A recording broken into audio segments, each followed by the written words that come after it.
What is going on, Pretender here, back with another Honkai style guide. Today I'm here with the full build guide for the upcoming 3.0 rerunning character Lingsha. In this video I'm going to be taking you over Kin Eidolons, then taking you over best Lightcones, followed by that will be best Relic sets and Ornaments, and then the Mainstat and Substat recommendations. I plan on having a full build guide for every rerunning character and new character in 3.0. I already have one out for the Herda, you are now watching Lingsha, and soon I'll have one for Feixiao, then Jade, Agleha, Boothill, Robin, and then Silverwolf. So if you're interested in any character coming out in 3.0 and you want to build them, be sure to stay tuned. That's all I want to say before I get into the video. If you guys find this video helpful in any way, shape, or form, dropping a like would be greatly appreciated. Be sure to subscribe and turn on the bell icon for future videos like this, along with all other types of style content. If you know anyone that needs a guide for Lingsha, make sure to send them this video. Check the description to join the Discord and also my second channel. Let's get straight into the video. So Lingsha is a fire character following the path of abundance. Her basic attack deals fire damage equal to 100% of Lingsha's attack to a single target enemy. Her skill deals fire damage equal to 80% of Lingsha's attack to all enemies, and at the same time, restores HP equal to 14% of Lingsha's attack plus 420 for all allies. Feixiao's action advances by 20%. Her ultimate inflicts Befog on all enemies. While in Befog, targets receive 25% increased break damage lasting for 2 turns, deals fire damage equal to 150% of Lingsha's attack to all enemies, and at the same time restores HP equal to 12% of Lingsha's attack plus 360 for all allies. Feixiao's action advances by 100%. Her talent, when using skill, summons Feixiao. With an initial speed of 90 and an initial action count of 3, when taking action, Feixiao launches a follow-up attack dealing fire damage equal to 75% of Lingsha's attack to all enemies. Additionally, deals fire damage equal to 75% of Lingsha's attack to a single random enemy. And this damage prioritizes targets that have both toughness greater than 0 and fire weakness. Dispels 1 debuff from all allies and restores HP equal to 12% of Lingsha's attack plus 360. Feixiao's action can accumulate up to 5. When the action count reaches 0 or Lingsha is knocked down, Feixiao disappears. While Feixiao is on the field, using skill can increase Feixiao's action count by 3. Technique. After using Technique, immediately summons Feixiao at the start of the next battle and inflicts Befog on all enemies lasting for 2 turns. For her bonus traces, her A2 increases this unit's attack or outgoing healing by an amount equal to 25%/10% of break effect, up to a maximum of increase of 50%/20% respectively. Her A4, when using basic attack, additionally regenerates 10 energy. And her A6, while Feixiao is on the field and any ally takes damage or consumes HP, if a character in the team has a current HP lower than or equal to 60%, Feixiao will immediately launch the talent's follow-up attack against enemies. This does not consume Feixiao's action count. This effect can trigger again after 2 turns. For her Eidolons, her E1, Lingsha's weakness break efficiency increases by 50%. When an enemy unit's weakness is broken, reduces their defense by 20%. Her E2, when using ultimate, increases all allies' break effect by 40% lasting for 3 turns. Her E4, when Feixiao takes action, restores HP equal to 40% of Lingsha's attack for the ally whose current HP is the lowest. And her E6, while Feixiao is on the field, reduces all enemies all type res by 20%. When Feixiao attacks, additionally deals 4 instances of damage, with each instance dealing fire damage equal to 50% of Lingsha's attack and 5 toughness reduction to 1 random enemy. This prioritizes targets with both toughness greater than 0 and fire weakness. Taking a look at the best Lightcone options for Lingsha, the best one is obviously going to be her own signature Lightcone, which provides you a 60% increase in break effect, and after the wearer uses ultimate to attack enemy targets, inflicts the targets with the woe-free state lasting for 2 turns. While in the woe-free state, enemy targets take 10% increased damage. The effect of increasing damage taken is additionally boosted by 8% if the wearer's current break effect is 150% or higher. So getting a 60% increase in break effect is already so good, because now you don't really need much to actually get the full effect of this Lightcone. And running this Lightcone also allows you to safely use an energy regeneration rate rope. On top of that, this Lightcone does make her a lot more universal, since now you have 10% increased damage to anyone, and that's going to benefit any team you do take her on, be it Dot, be it even Acheron, as this is another debuff, so that's even better there. On break teams it helps as well, because damage taken is damage taken. And then you get an additional 8% if you do have 150% or higher on Lingsha, which is going to be very doable, since even on non-break teams you usually want around the 180% for Lingsha herself. And then on break teams it can go even higher, depends if you're running 4-piece Iron Cavalry and such. Overall, this Lightcone is easily her best, as it does once again provide you a massive increase in break effect and also makes her a lot more universal to the increased damage they can take. So now not only is she providing the Befog state in her ultimate, making enemies take more break damage, and she now with this Lightcone can also make them take overall increased damage, making this her best option. Another great option is actually Luocha's signature Lightcone, which increases the wearer's attack by 24%. After the wearer uses an attack, for each different enemy target the wearer hits, regenerates 3 energy. Each attack can regenerate energy up to 3 times this way. After the wearer uses an ultimate, all allies gain 12 speed for 1 turn. As her healing does actually scale up her attack, this can be really good in itself. So the actual attack increase is very much useful for Lingsha, and on top of that, her skill and her ultimate are all pure AoE, same with her follow-up attack. And you just need to hit 3 enemies to get the full regenerating energy you can get from this. So anytime you do your skill or use your ultimate or the follow-up proc, you're able to get that that energy back easily, and on top of that, when you do use your ultimate, now you're giving everyone 12 speed.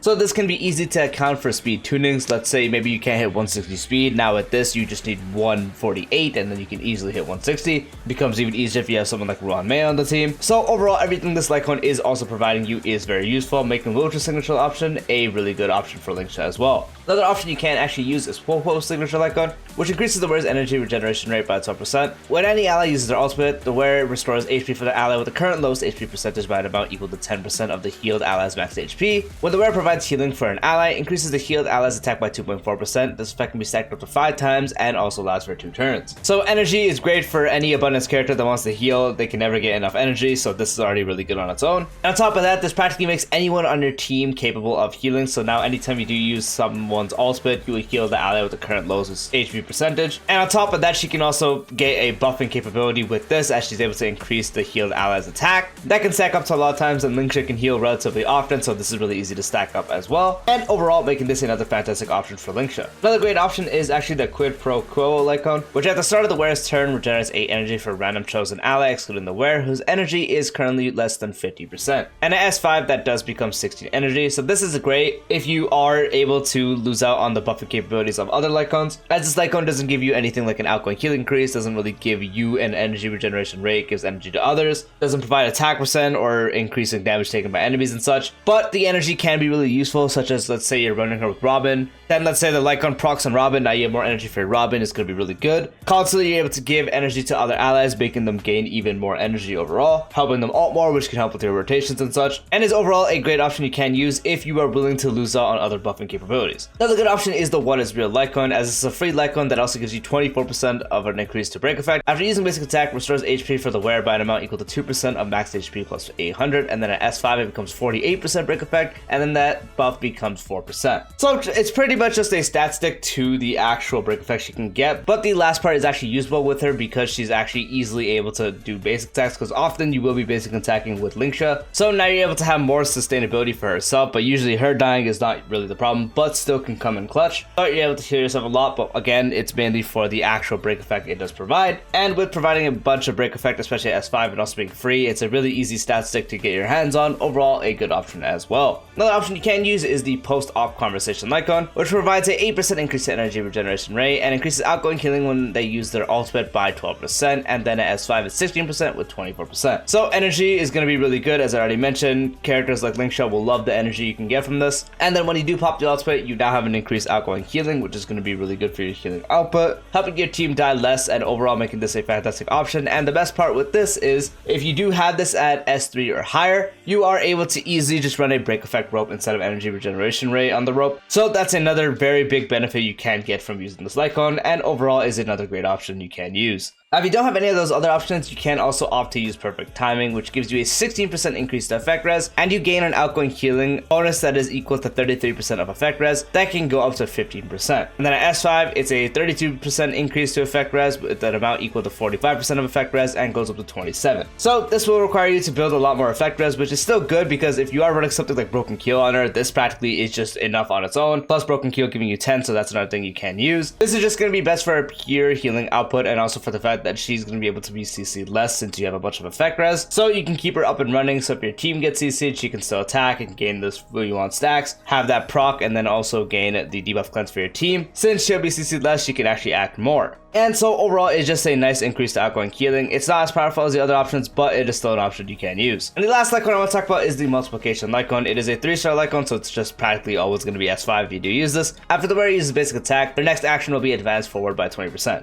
Reason I'm mentioning this is it doesn't provide you anything, like once again, no attack percent buffs, no break effect, no increased damage debuffs, no energy. But the benefit to this is the fact that it gives you 20% action forward and can be used to function as a skill point generator. Using this Lightcone can easily make you generate skill points on teams that are SP hungry, so let's say Eidolons or Firefly. This Lightcone could be really good to have your Lingsha generate SP. Can also be really good with the Boot Hill team as well. In those cases, if you do need an SP generator on the team, you can use this and have a higher speed Lingsha, and then use the basic attacks to gain that. And your rotations would be something like basic skill, basic skill, and then you would obviously adapt to the times you can't use the skill because you need the skill points for a different time. In those times, you can easily just go ahead and use this option, since it's really good for the SP regeneration teams, and overall making it a good option if you do need an SP generator.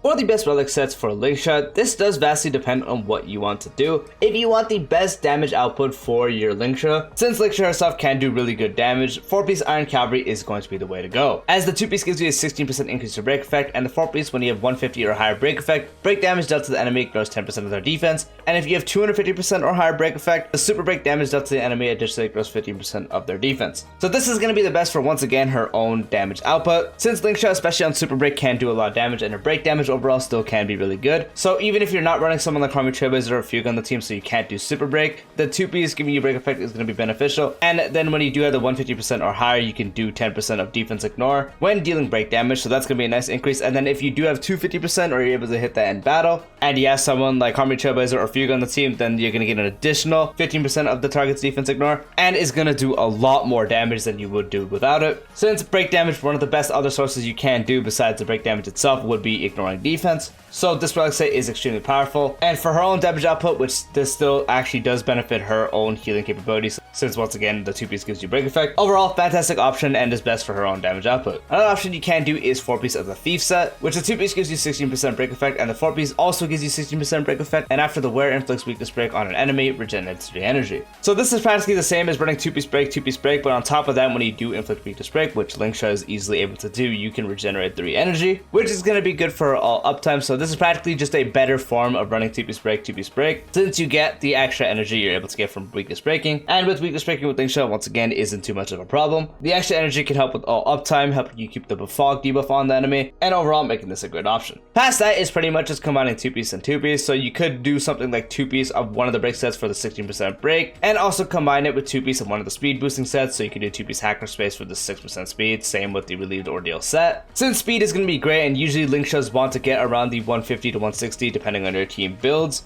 on break or even out of break, it's going to be beneficial. So 2-piece speed can help a lot with that. You can also opt to do 2-piece break and 2-piece break, since it would be giving you up to 32% break effect in general, so that's going to be good for break effect increase. And you can also do 2-piece of one of the ones mentioned, so 2-piece break, 2-piece speed, and also do a 2-piece of one of the attack percent sets, so wind soaring set, the dot set, or musketeers. Since she also does scale off the attack, so the attack you would be gaining from the 2-piece will also be beneficial. So overall, that's another option you can do, but overall, once again, the best one for damage will be 4-piece Iron Cavalry.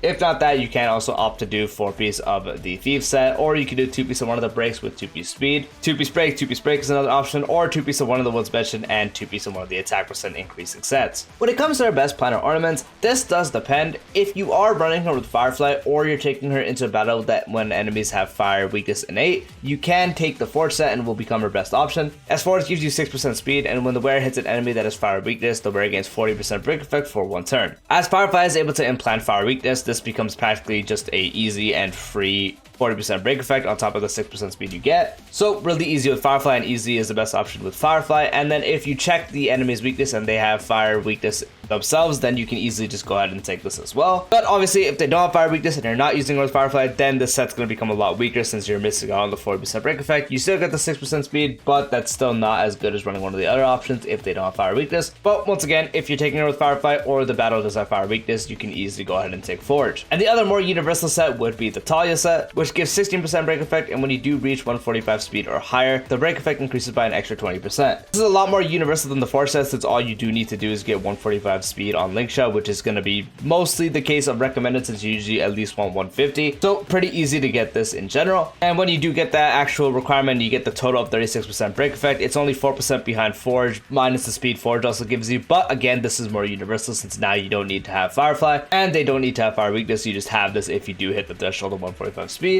Overall, a fantastic option you can use. Past those 2 sets, the rest is just your generic support sets. Like, you can also opt to do Lushaka, which gives the wearer 5% energy regeneration rate, and if they're not the first character in the team lineup, then increases the attack of the first character in the team lineup by 12%. Fantastic for your hyper carry teams. Again, this is not an option you'd use on break though. This would mainly be on your other teams. Let's say you're running with Acheron, maybe you're running on the dot team, then you'd run this and position the character you want to get the buff on in the first slot. This can be used on a Firefly team though, since Firefly is able to convert some attack to to break effect, so it can work on there, but with someone like Buto, Shui or Rappa, and you definitely wouldn't want to use this. But if you're using your Elspur or with Firefly, you can use Lushaka. Same thing applies to the other support sets. Broken Kyo can be great on other teams that want a crit, can also benefit Buto a bit. It's not by much, but still can. 10% effect res, and once you have 30% or higher effect res, gives everyone 10% crit damage. These sets, once again, are mainly better on non-break teams, but someone like Buto can benefit from this since Buto can also crit a bit. So not a bad option with him, but mainly for other teams. That also will go ahead and apply to Aegis as well, giving you 12% max HP, and when the wearer speed reaches 120 or higher, everyone gains 8% attack. As I mentioned, for regular break characters, that doesn't really matter. For Firefly, it's beneficial since, again, that can be converted to break effect, and for Lingsha or Sup, it's actually pretty good since it's attack, so that can be converted to some more healing as well. And the last option would be Space Sealing Station, which is a free 12% attack, and when the wearer's speed reaches 120 or higher, wearer gains an extra 12% attack, giving you 24% attack for free pretty much, since you practically always will have much more than 120 speed. And this is just going to be a nice healing increase since, once again, our healing scales off our attack, so pretty much just free attack in the end. And overall is a option you can use while you farm for the other sets. Personally, I'd recommend just going with Talia or the Forge set. Forge set if you want to glue her to Firefly, or you actually will pay attention to see if they have Fire Breaches and switch to this. But maybe you can't be asked to do that, then Talia will be your best other bet since it's a lot easier to do and is a lot more universal, assuming you do hit the 145 speed. And I've already explained it, but the situational supportive sets can also be an option.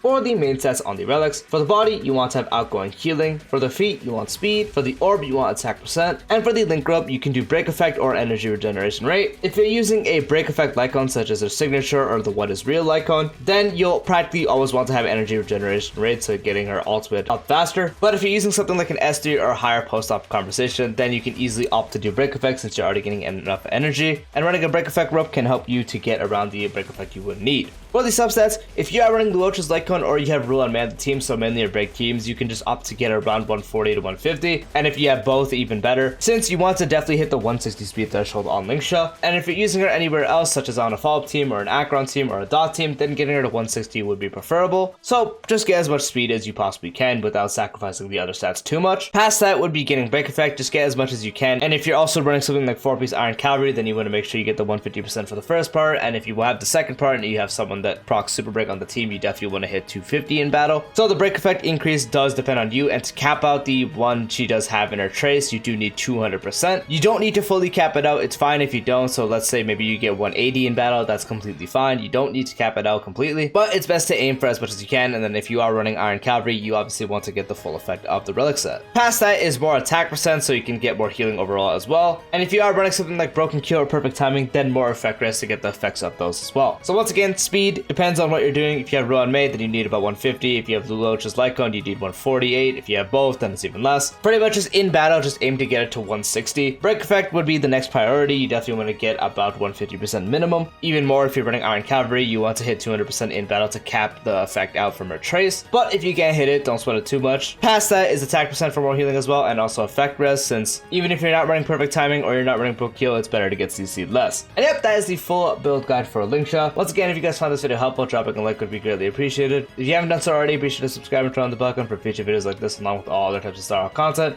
Yep, that's all I wanted to say. Peace out. For Eidolons, her E1, Lingsha's weakness break confession.